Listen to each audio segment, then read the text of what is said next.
This section, we're going to talk about the sum and difference identities. So before we get started, we're going to do a little review with cosine and show you that cosine is a function and not a number, and therefore it can't be distributed, which is why we need these identities.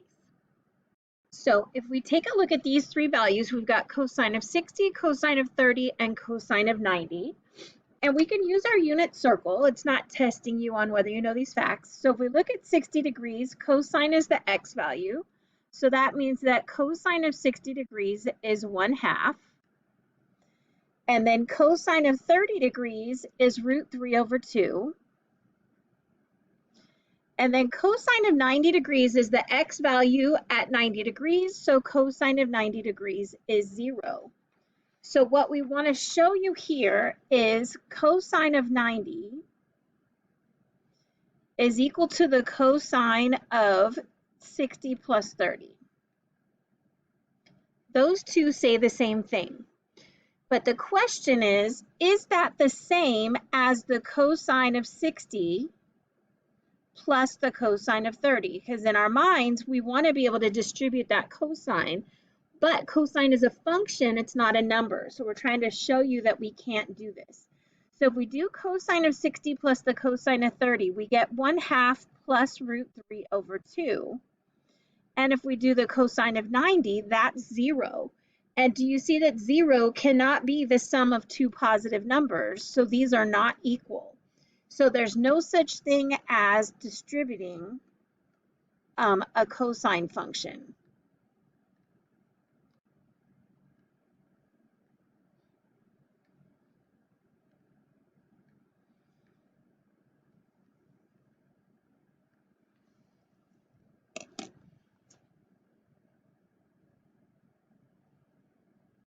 So I got my webcam to work. So again, notice from the warm-up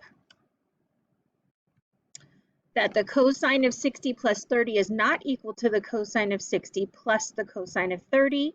So we need a trig identity to tell us what it is equal to. So these are the two identities. Let me hide my picture here.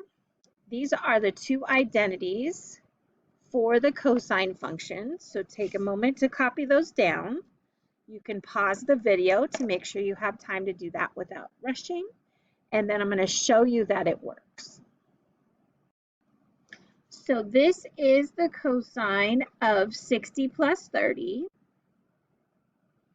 And so the identity says that that's going to be equal to the cosine of 60, cosine of 30, minus, so the sign is opposite to sign in the parentheses, and then sine 60, sine 30.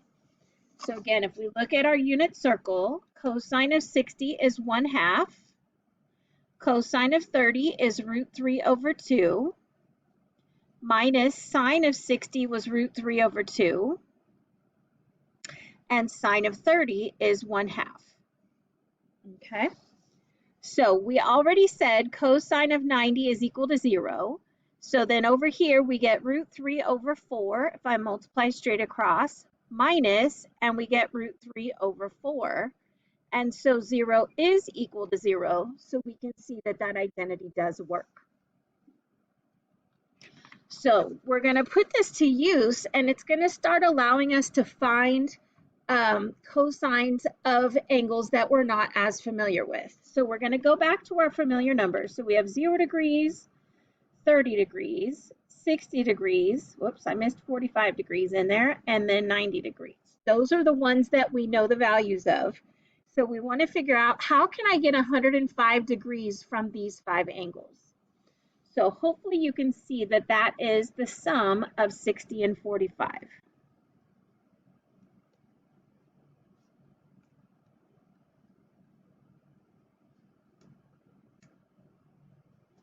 Okay, so then using that identity, we can say that this is equal to the cosine of 60, cosine of 45, minus the sine of 60, sine of 45. So I always say when the functions are the same, the symbol in the middle becomes the opposite.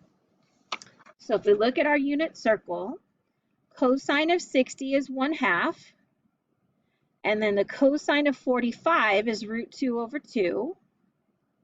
And then the sine of 60 is root 3 over 2. And the sine of 45 is root 2 over 2. So that was the hard part. That's the new stuff. What gets us clogged up a little bit is when we try to simplify, because we've got to deal with fractions and we have to deal with radicals. So this is a homework assignment that you don't want to save till the last minute. So here we got to multiply before we add. So we get square root of 2 over 4 minus, and then root 3 times root 2 gives me root 6 over 4. And since we have a common denominator, that's going to be the square root of 2 minus the square root of 6 all over 4. All right, so the next one we're going to talk about is sine. So we have two sum or difference identities for sine. Get my mouse going here. And so notice the functions are different, but the symbol in the middle stayed the same. So they look very similar to cosine, but there is that difference. So take a moment to pause the video and copy those down.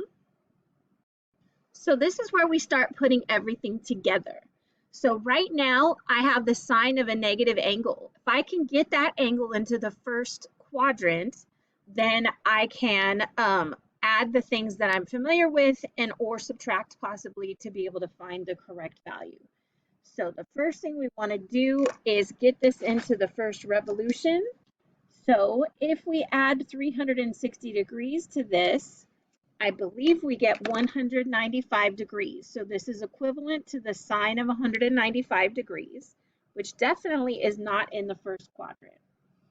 So coming over here, 195 degrees is in the third quadrant. So we're saying that this angle is 195 degrees, and we're looking for this alpha right here as our reference angle in the first quadrant. So we can say 180 plus alpha gives me 195. So if I subtract 180 from both sides, we get that alpha is equal to 15 degrees.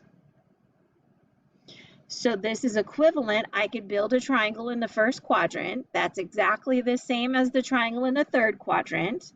So my ratios can come from the sine of 15 degrees. But because everybody's positive in the first quadrant, we want to figure out what SIGN this is going to be. So all students take calculus. That means that tangent is positive in the third quadrant and everybody else is negative. So that means sine of theta is negative here. So we're going to put a negative sign on that sine of 15. So then we are going to take a look at our originals. So we've got 0, we have 30, we have 45, we have 60, and we have 90. And if we look at 15, I have two choices. I could do 45 and 30, or I could do 60 and 45. So for no reason whatsoever, I'm going to pick 45 and 30. So I'm going to say that 15 is 45 degrees minus 30 degrees. Okay, so then using our sine formula, that said, and this negative is just going to hang out on the outside, that said, take the sine of 45 degrees times the cosine of 30 degrees, leave the symbol alone, and then do the cosine of 45 degrees and the sine of 30 degrees.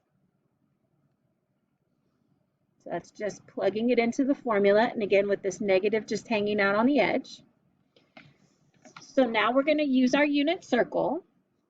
So negative still hanging out here. So sine of 45 is root 2 over 2. We've got cosine of 30 is root 3 over 2. And then that's minus, and we're going to have cosine of 45 is root 2 over 2. And sine of 30 degrees is 1/2. So if I clean that up a little bit, we have the opposite of root 6 over 4 minus root 2 over 4. So if I distribute this negative 1, that's going to change everybody's sign, SIGN. So I get negative root 6 over 4 plus root 2 over 4.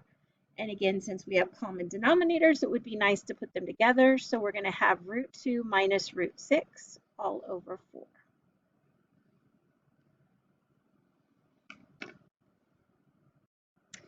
So finally, we have our tangent sum and difference identities. So these are going to get a little bit more interesting. So the top, the way I remember it is the top is as if you could distribute tangent to both.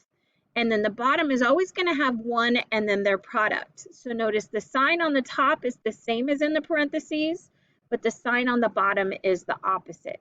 So the same thing, I've got subtraction here. So the top is as if I distributed the tangent, and then this negative changes to a positive in the denominator.